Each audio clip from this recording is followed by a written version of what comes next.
నువ్వెవరితోనైనా love లో ఉన్నావా? నీకు నిజంగా జీలో దమ్ముంటే ఇంట్లో ఒప్పించి పెళ్లి చేసుకో, లేదంటే ఇంట్లో నుంచి వెళ్లిపోయినా పెళ్లి చేసుకో. అంతేగాని మా నాన్న ఒప్పుకుంటలేడని చెప్పేసి వేరే పెళ్లి చేసుకొని మళ్ళా మీ ఎక్స్ బాయ్ ఫ్రెండ్ తో కలిసి మీ హస్బెండ్ ని ఖతం చేయకండి.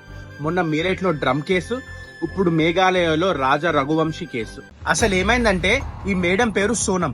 11th మే రోజు రాజా రఘువంశీ ఇండోర్ లో ఉన్న ఒక బిజినెస్ మ్యాన్ తో పెళ్లైంది. కానీ సోనం కి ఆల్రెడీ వాళ్ళ డాడీ ప్లేవుడ్ ఫ్యాక్టరీలో వర్క్ చేసే వర్కర్ తోని అఫైర్ ఉంది.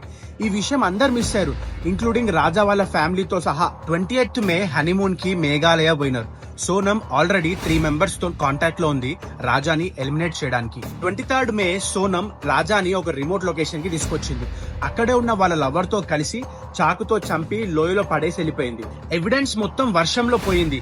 మిస్సింగ్ కేసు ఫైల్ చేసిరు రాజా అండ్ సోనం వాళ్ళ ఫ్యామిలీ మెంబర్స్.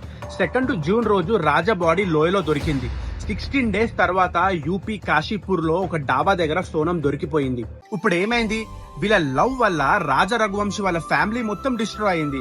ఇట్లా రోజుకో కేసు వినడం వల్ల చాలా మందికి పెళ్లి చేసుకోవాలన్న ఆలోచన కూడా పోయింది. పెళ్లికి రెడీ అయిన మీ ఫ్రెండ్స్ అండ్ ఫ్యామిలీస్ లో ఎవరైనా ఉంటే వాళ్ళకి వీడియో షేర్ చేయండి.